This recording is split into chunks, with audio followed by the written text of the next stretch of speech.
بسم اللہ الرحمن الرحیم نحمدہ ونصلی علی رسولہ الکریم۔ ربیع الاول کا مہینہ جب آتا ہے تو مسلمانوں کے ذہنوں میں بہت قسم کے وساوس اور شکوک و شبہات ڈالنے شروع کر دیے جاتے ہیں، اور اہل بدعت کی جانب سے خاص طور پر لوگوں کو یہ کہا جانے لگتا ہے کہ جناب اس ربیع الاول کے مہینے میں چند خاص عبادتیں ہیں،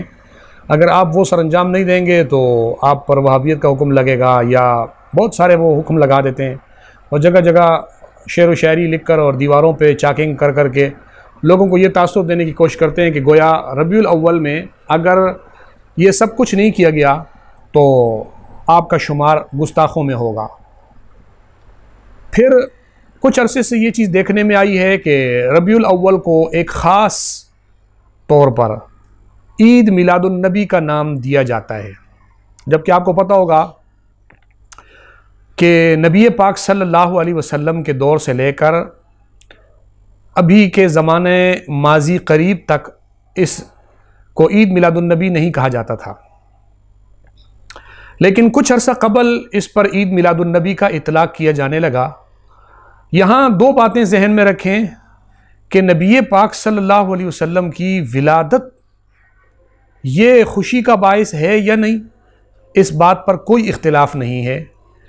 نبی پاک صلی اللہ علیہ وسلم امت کے لیے سراپا رحمت تھے، رحمت للعالمین تھے۔ آپ کی آمد، آپ کی ولادت، آپ کی نماز، آپ کا روزہ، آپ کی زکوٰۃ، آپ کا حج، آپ کی زکوٰۃ،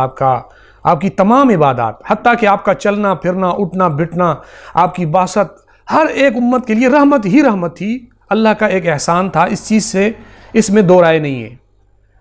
لیکن کیا ایک عبادت کے طور پر ولادت ہی کے دن کو خاص کر کے یہ کہہ دینا کہ جناب ربیع الاول میں یا ربیع الاول کی ایک 12 تاریخ کو مخصوص طریقے سے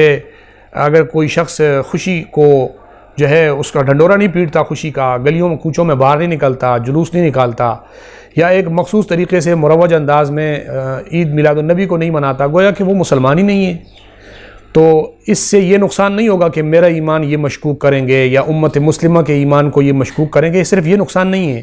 بلکہ یہاں نقصان یہ ہے کہ صحابہ اکرام رضوان اللہ تعالیٰ علیہم اجمعین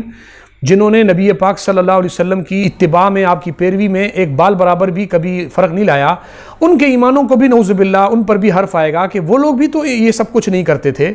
خود نبی پاک صلی اللہ علیہ وسلم کی 63 سالہ زندگی کو آپ دیکھیں تو وہ بھی نعوذ باللہ ان کی نظروں میں مشکوک ہوگی کہ آپ نے اپنی زندگی کے اندر کبھی ولادت کا مروج طریقہ کیوں نہیں اپنایا۔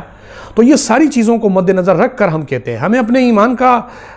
اس لیے ڈر اور خوف نہیں ہے کہ جب صحابہ کرام کے ایمان پر حملہ کرنے والے باز نہ آئیں تو مو شما کی اس میں کیا ہماری گنتی ہے کہ کوئی ہمارے ایمانوں کو بھی چھوڑے گا اور ان پر جو ہے انگلی نہیں اٹھائے گا۔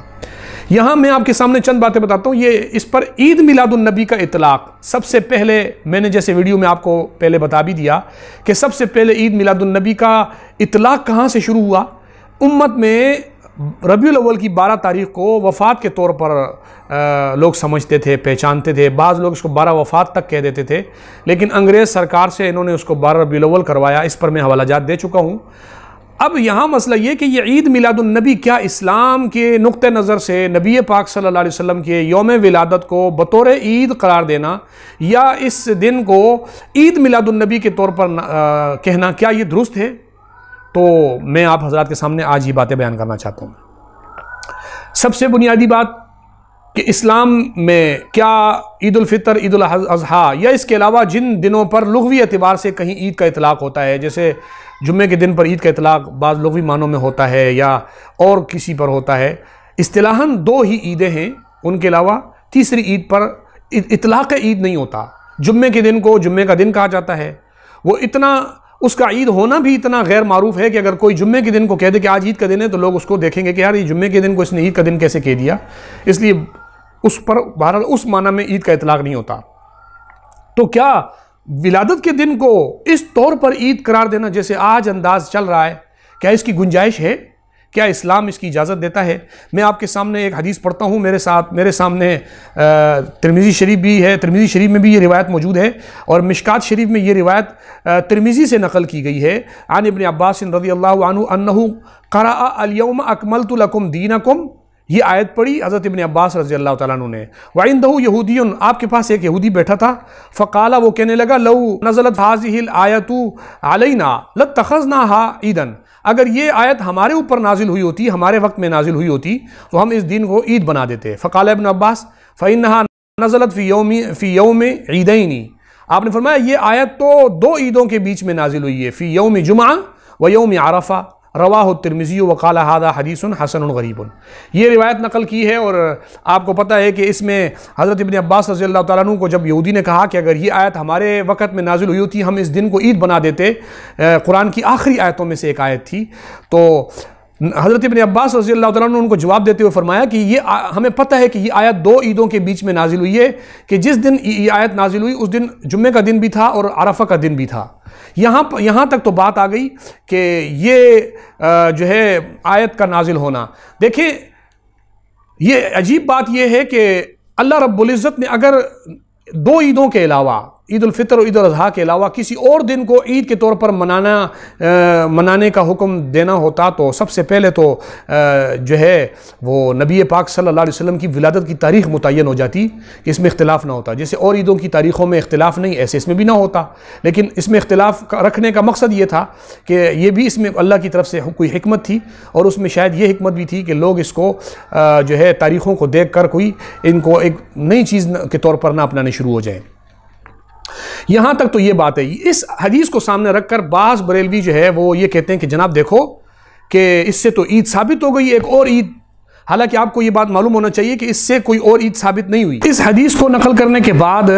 بریلویوں کے مولوی جو ہے مفتی احمد یار خان گجراتی، جو کہ احادیث اور قرآن کی آیات میں انتہائی تحریف سے کام لینے والے شخص ہیں، انہوں نے اس حدیث کو نقل کرنے کے بعد اس کی شرح میں جو خیانت کی ہے، آپ ذرا اس کو نوٹ کریں گے تو آپ حیران ہو جائیں گے. وہ کہتے ہیں کہ یہود نے یہ اعتراض کیا کہ مسلمان ناقدرے ہیں، ہم قدردان ہیں، ان کے قرآن میں ایسی عظیم الشان آیت ہے جس میں اسلام کے مکمل اور غیر منسوخ ہونے کی خبر دی گئی ہے، لیکن انہوں نے اس کے نزول پر کوئی خوشی نہ منائی. ہم ایسے قدردان ہیں کہ اگر یہ آیت ہماری تورات میں ہوتی تو ہم اس کے نزول کے دن تا قیامت عید مناتے. آپ کے جواب کا خلاصہ یہ ہے. یہ کرنے کے بعد آگے چل کر وہ لکھتے ہیں، اس سے معلوم ہو کہ جن تاریخوں میں اللہ کی نعمت ملے انہیں عید بنانا شرعاً اچھا ہے. یہ کہتے ہیں جی یہود نے کہا کہ مسلمان ناقدرے لوگ ہیں، ہم قدردان ہیں، دیکھو ہم نے عیدیں بنائی ہوئی ہیں بہت ساری اور مسلمان نہیں بناتے. یہ یہودیوں کا یہ اعتراض نقل کیا ہے، اور بریلویوں نے بھی اپنی کتابوں میں لکھا ہے کہ جن کسی کی عبارت کو آپ نقل کرو اپنی تائید کے اندر، تو تائید والی عبارت نقل کرنے کے بعد وہ آپ کا نقطہ نظر ہوتا ہے، ورنہ آپ مخالفت اس کو رد نہیں کر رہے تو یہ آپ کا نقطہ نظر ہے. یہ خود بریلویوں نے لکھا ہوا ہے. یہ یہود کی اس بات کی تائید کر رہے ہیں کہ وہ لوگ مسلمانوں کو کہتے ہیں تم ناقدرے ہو. نعوذ باللہ، کون ناقدرے ہیں؟ حضرت ابن عباس رضی اللہ عنہ صحابہ کا زمانہ ہے، اور یہ الزام لگا رہے ہیں کہ نعوذ باللہ صحابہ اکرام ناقدرے لوگ تھے. تو یہ کتنی بڑی جسارت ہے. اور پھر اس کے اوپر اور دیکھیں کہ کہتے ہیں مسلمانوں کو جس روز نعمت ملے وہ اس کے لیے عید کا دن ہوتا ہے. تو مفتی احمد یار خان گجراتی صاحب کو اتنی بات معلوم نہیں ہے کہ جو مسلمانوں کو کون سا ایسا دن ہے جس دن کوئی نعمت نہ ملتی ہو. 360 دن آپ لگا لو سال کے، اور وہ دن بتا دو جس دن مسلمانوں پر کوئی نعمت اللہ کی نہ ہو. دن چھوڑیں، دن اور رات میں کوئی وقت بتا دو جس میں اللہ کی نعمت نہ ہو رہی ہو. کوئی گھنٹہ، کوئی لمحہ، کوئی سیکنڈ، کوئی ساتھ ایسی نہیں جس میں اللہ کی نعمتیں نہ ہو رہی ہوں. اگر آپ لوگوں کو یوں عیدیں بنانے کی اجازتیں دینے لگ جائیں گے تو اس سے تو ایک بہت بڑا سلسلہ نہ ختم ہونے والا شروع ہوگا، اور آپ تو قوم کو روک بھی نہیں پائیں گے. قوم کہاں جائے گی؟ لیکن خیر آپ کو ان چیزوں سے کیا لینا دینا؟ قوم برباد ہوتی ہے، تباہ ہوتی ہے، آپ کا اس سے کیا لینا دینا؟ میں اس وقت آپ کے سامنے اسی حدیث کی شرح میں مرآۃ المناجی کے اندر، یہ جلد 2 صفحہ نمبر ہے 329. اب آ جائیں اسی حدیث کی شرح میں شیخ عبدالحق محدث دہلوی رحمۃ اللہ علیہ کیا فرماتے ہیں. کیا مفتی احمد یار خان نعیمی اور گجراتی یہ جو ہے اس کو صحیح مانا جائے، یا اسی حدیث کی شرح میں جو شیخ عبدالحق محدث دہلوی رحمۃ اللہ علیہ لکھتے ہیں وہ صحیح مانی جائے؟ آپ اس کا فیصلہ خود کریں گے. کیوں؟ مفتی احمد یار خان نعیمی کی کوئی اوقات نہیں ہے. شیخ عبدالحق محدث دہلوی وہ ہیں جسے بریلوی اپنے بڑوں میں، پیشواؤں میں، بزرگوں میں اور اکابر میں سے شمار کرتے ہیں. وہ اس حدیث کی شرح میں اشرۃ اللمعات کے اندر فارسی میں کیا لکھتے ہیں کہ یا مراد آن است کے بگرفتن عید حاجت نہ دارم. وہ فرماتے ہیں حضرت ابن عباس کے قول کا مطلب یہ بنتا ہے کہ وہ فرماتے تھے کہ ہمیں اس دن کو عید بنانے کی ضرورت نہیں ہے. حضرت فرماتے ہیں کہ حضرت ابن عباس فرماتے تھے کہ ہمیں اس آیت کے نزول کی تاریخ کو عید بنانے کی ضرورت نہیں ہے. اور یہ صاحب کہتے ہیں کہ جناب یہ تو کیا وہ تانے دے رہے تھے کہ ہم تو بڑے قدردان لوگ ہیں کہ ہم تو ایسی آیتیں نازل ہوتی ہیں ہم عیدیں بنا لیتے تھے، تم عیدیں نہیں بناتے ہو. اور یہ حیران کن بات نہیں ہے، اور اس کا اردو میں ترجمہ انہوں نے چھاپا ہے اس اشعۃ اللمعات کا، شرح مشکات کے نام سے، اور یہ میرے ہاتھ میں ہے، اس کی جلد دوم ہے، اور اس پہ مولوی سعید احمد نقشبندی جو بریلویوں کا داتا دربار کا خطیب رہ چکا ہے، اس نے اس کی صفحہ نمبر 616 کے اوپر اسی اشعۃ اللمعات کا جو اردو ترجمہ ہے، اس میں ترجمہ کرتے ہوئے مولوی سعید احمد نقشبندی لکھتے ہیں، یعنی حضرت ابن عباس رضی اللہ تعالیٰ عنہ نے فرمایا ہم نے اسے عید بنایا ہے کیونکہ یہ آیت 2 عیدوں کے دن نازل ہوئی، یعنی اس دن جس میں 2 عیدیں جمع ہیں، جمعہ کا دن اور عرفہ کا دن، کیونکہ حجۃ الوداع کا دن جمعہ کا دن تھا، لہٰذا صرف ایک عید نہیں بلکہ اسے 2 عیدیں قرار دیا۔ یا اس کا مطلب یہ ہے کہ 2 عیدوں یعنی جمعہ اور عرفہ کو چھوڑ کر ہمیں صرف اسے عید بنانے کی ضرورت نہیں۔ وہ کہتے ہیں کہ ہمیں اس کو عید بنانے کی ضرورت نہیں ہے، اور یہ مفتی احمد یار خان نعوذ باللہ صحابہ اکرام کو ناقدرے کہہ کر اور یہودیوں کو قدردان مان رہے ہیں۔ یہ ایک عجیب حیران کن بات ہے کہ اپنا الو سیدھا کرنے کے لیے یا اپنی بدعات کو ثابت کرنے کے لیے یہ لوگ اس حد تک گر جاتے ہیں کہ نعوذ باللہ صحابہ اکرام کو ناقدرے لوگ کہہ کر ان کے مقابلے میں یہود کو قدردان کہہ کر پھر ان کے نقش قدم پر چل رہے ہیں اور ان کے نقش قدم کو لے کر بیٹھے ہوئے ہیں۔ تو یہ بھی ایک حیران کن ہے اور انتہائی حیران کن بات ہے۔ میں نے جیسے آپ کو بتایا کہ اسلام میں اس بات کا تصور نہیں ہے کہ نبی پاک صلی اللہ علیہ وسلم کے بتائے ہوئی عیدوں کے بعد کوئی شخص اپنی طرف سے کسی بھی دن کو نعمت بنا کر اور اس کو عید بنا دے، اس کی اسلام نے اجازت نہیں دی ہوئی، اور یہی موقف اور یہی نقطہ نظر امت مسلمہ کے بڑے بڑے علماء کا بھی ہے۔ یہ میرے پاس کتاب ہے الاعتصام، اس الاعتصام کے اندر علامہ شاطبی غرناطی رحمۃ اللہ علیہ، یہ کوئی دیوبندیوں کے مولوی نہیں ہے کہ کوئی کہے کہ جناب یہ تو ابھی کے عالم ہیں، دیوبندیوں کے مولوی ہیں لہٰذا انہوں نے ایسا لکھ دیا، تو یہ وہ عالم ہیں جو کئی صدیاں پرانے عالم ہیں،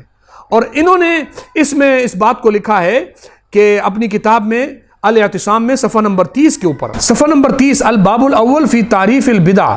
و بیان معناها، اس میں حضرت فرماتے ہیں وَمِنْهَا التزام الکیفیات والہیئات المعینہ کا ذکر بحیت الاجتماعی علی صوت واحد واتخاذ یوم ولادت النبی صلی اللہ علیہ وسلم عیداً وما اشبہ ذالک، یعنی حضرت فرماتے ہیں کہ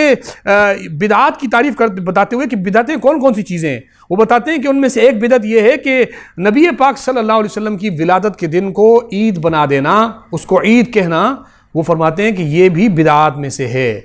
اور یہ بہت ہی قریب کے زمانے کے بزرگ ہیں۔ بریلوی جگہ جگہ لوگوں کے سامنے کہتے ہیں کہ جناب ہم تو پرانے اکابرین سے ہمارا نقطہ نظر ملتا ہے، تو آئیے آپ کو بتاتا ہوں کہ پرانے اکابرین کا نقطہ نظر اس بارے میں کیا ہے۔ شاہ عبدالعزیز محدث دہلوی رحمۃ اللہ علیہ، جن کی تحفہ اثنا عشریہ سے احمد رضا خان نے بھی اپنی فتاوی رضویہ میں اور بریلویوں نے بھی اپنی کتابوں میں جگہ جگہ حوالے پیش کیے ہیں، یہ اپنی فارسی والی کتاب تحفہ اثنا عشریہ جو میرے پاس ترکی کی چھپی ہوئی ہے، صفحہ نمبر 707، اس میں وہ فرماتے ہیں کہ اسی آیت الیوم اکملت لکم دینکم کو لکھ کر لکھتے ہیں وروز نزول وحی و شب معراج را چرا در شرع عید قرار نہ دادا ان، وہ کہتے ہیں کہ ان دنوں کو عید کا دن قرار نہیں دیا، وعید الفطر وعید النحر را قرار دادا ان، وہ کہتے ہیں صرف عید الفطر اور عید الاضحیٰ کو صرف عید کا دن قرار دیا گیا ہے۔ وہ فرماتے ہیں وروز تولد وفات ہیچ نبی را عید نہ گردانیدن، وہ کہتے ہیں کہ کسی پیغمبر کی ولادت اور وفات کے دن کو شریعت اس کو عید قرار نہیں دیتی۔ یہ خود ان کی کتاب تحفہ اثنا عشریہ، یہ فارسی والی میں نے آپ کے سامنے پڑھی ہے، اس تحفہ اثنا عشریہ کا میرے پاس یہ اردو ترجمہ ہے، صفحہ نمبر 727 پر موجود ہے۔ وہ کیا فرماتے ہیں اور شب معراج ان روزوں کو شرع میں کیوں نہیں عید ٹھہرایا، اور عید الفطر و عید قربان کو عید ٹھہرایا، وہ دن بھی تو بڑی خوشی کے تھے، ایسے ہی کسی نبی کے تولد اور وفات کے دن کو عید نہ ٹھہرایا، یعنی نبی پاک صلی اللہ علیہ وسلم کی ولادت کے دن کو یہ حضرت روافظ کو رد کرتے ہوئے کہتے ہیں کہ اسلام نے تو کسی نبی کی ولادت اور وفات کے دن کو عید قرار ہی نہیں دیا، تو